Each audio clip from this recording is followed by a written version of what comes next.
Assalamualaikum warahmatullahi wabarakatuh. Salam satu Malaysia, salam perpaduan.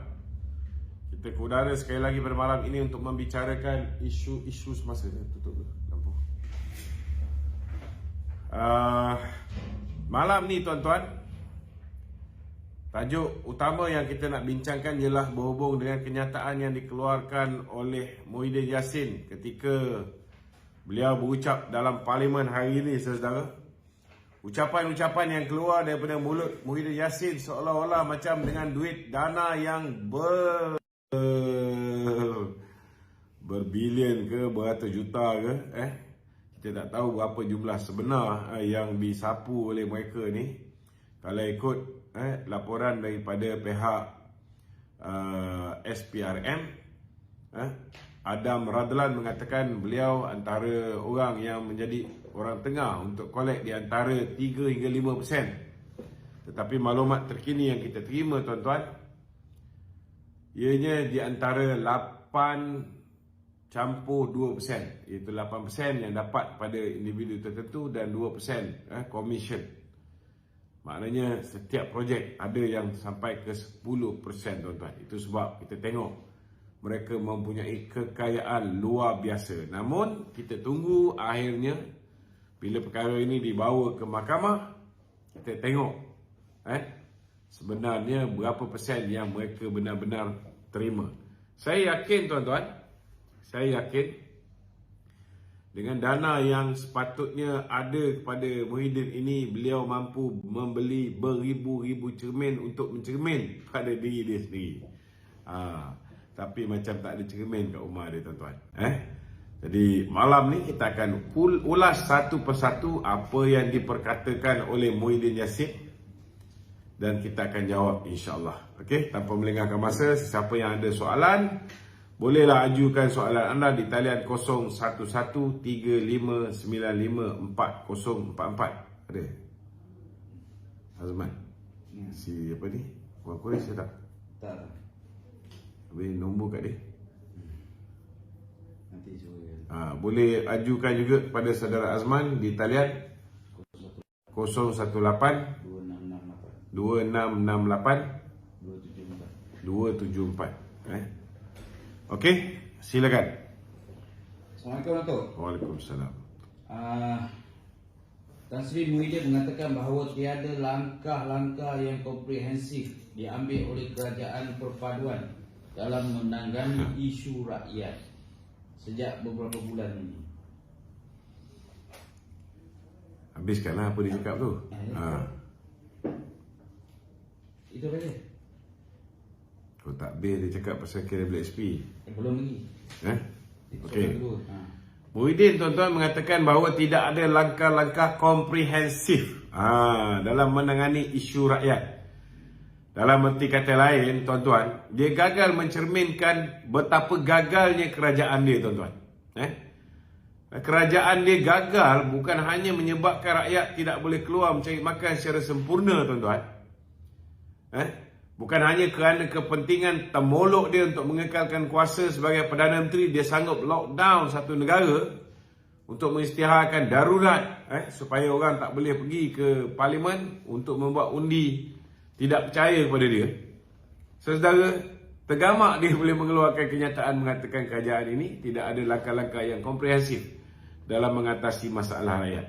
Saya nak beritahu dengan tuan-tuan, saudara, apa yang Muhyiddin tak buat untuk menjanamkan ekonomi negara, menjanamkan masa depan rakyat, malah berapa ramai yang telah bunuh diri akibat daripada perbuatan Muhyiddin ni, tuan-tuan. Ramai gila menjadi mangsa, tuan-tuan. Tak pernah dalam sejarah hidup kita ni kita tak boleh keluar rumah cari pendapatan secara normal, cari pendapatan secara sempurna, yang mana yang terlibat dengan essential services pun, essential services ni, saudara, mereka juga drop di antara 40 hingga 80% perniagaan mereka sepanjang tempoh PKP bodoh, PKP setengah masak yang dilakukan. Dan hari ni dia boleh cerita tentang kerajaan gagal untuk mengambil langkah-langkah komprehensif. Saya nak beritahu tuan-tuan, selepas Datuk Seri Ismail Sabri ambil alih keadaan negara ni, alhamdulillah okey banyaklah berbanding dengan zaman kegelapan Muhyiddin Yassin, sebab sektor ekonomi sudah dibuka dan tidak ditutup lagi. Tetapi tuan-tuan, pada ketika itu satu kesilapan besar yang dilakukan oleh Datuk Seri Ismail Sabri ialah melantik Muhyiddin Yassin menjadi penasihat ataupun pengurusi Majlis Pemulihan Negara. Kita nak tanya dengan Muhyiddin, dia tengok tak cermin apa yang dia buat selaku pengurusi Majlis Pemulihan Negara dalam melakukan langkah-langkah komprehensif untuk menyelesaikan masalah ekonomi rakyat. Ada dia buat? Tak ada. Yang dia tahu dengan jawatan itu, dia gunakan private jet, turun ke sana, turun ke sini, sekejap ke sana, sekejap ke sini, pergi kempen di Johor pun dia pakai private jet dengan menggunakan jawatan dia ni. Jadi hari ni sebelum dia bercerita pasal hal orang lain, lebih baik dia cermin muka dia sendiri sebagai bapa kepada segala bapa yang telah menjahanamkan ekonomi negara. Tak pernah ekonomi sejahanam seperti mana yang berlaku zaman Tan Sri Muhyiddin Yassin. Ini belum lagi probe ataupun siasatan ke atas 600 bilion yang dibelanjakan tanpa dibawa ke Parlimen. Kemudian daripada 600 bilion itu, yang dia tak faham-faham bahasa, saya dah ulas banyak kali, bukan pertuduhan ke atas dia itu berubah-ubah. Ini kena faham. 600 bilion ialah angka yang dia sebut dia belanjakan sepanjang tempoh 1 tahun. Pada tahun 2020 iaitu ketika darurat. Itu dia yang sebut. Dan kemudian Tuan Ibrahim Tuan Man yang sebut sebanyak 530 bilion dibelanjakan. Dia juga yang sebut. Tetapi bila disiasat oleh pihak SPRM fokus kepada perbelanjaan yang menggunakan dana kerajaan 92.5 bilion. SPRM tak ada pun mengesahkan baki lagi 500 lebih bilion itu tidak ada penyelewengan, tak ada. Cuma SPRM fokus pada 92.5 bilion. Ini kena faham. Tak bererti bila perbelanjaan yang lain menggunakan tidak ada penyelewengan, tuan-tuan. Ini yang cuba dilakukan oleh Muhyiddin Yassin, memutarbelit, termasuklah Raja Petra Pekak ni. Dia ingat orang tak faham. Sama juga bila Datuk Seri Anwar Ibrahim mengatakan 300 juta. Bukan dia menurunkan angka penyelewengan Muhyiddin ini sampai ke tahap 300 juta saja. Tidak, tuan-tuan. 300 juta ataupun 200 lebih juta, hampir 300 ini ialah angka yang ada dalam audited report Parti Bersatu yang boleh kita retrieve daripada SSM.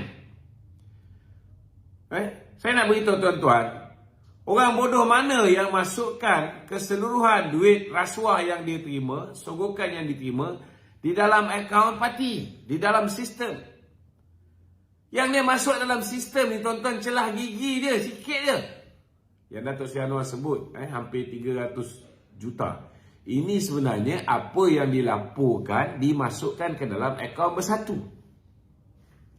Yang ni tuan-tuan nak kena faham.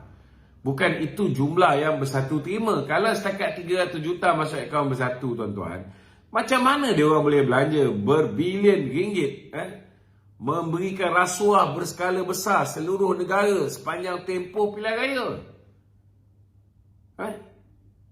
Kita boleh fikir, tuan-tuan, ada orang dapat RM600, ada yang dapat RM1,000 kat Pagoh, dekat apa ni, Larut pun sama. Ada yang dapat RM500, ada yang dapat RM300.5. Rata-rata tu dijanjikan RM300.5. Ada pula yang dia punya jentera kelepek, RM300.5 dapat RM100. Ada yang dapat RM100.5 saja. Itu pun satu hal lah, kan. Jadi tuan-tuan, tak ada orang yang menurunkan angka-angka ni.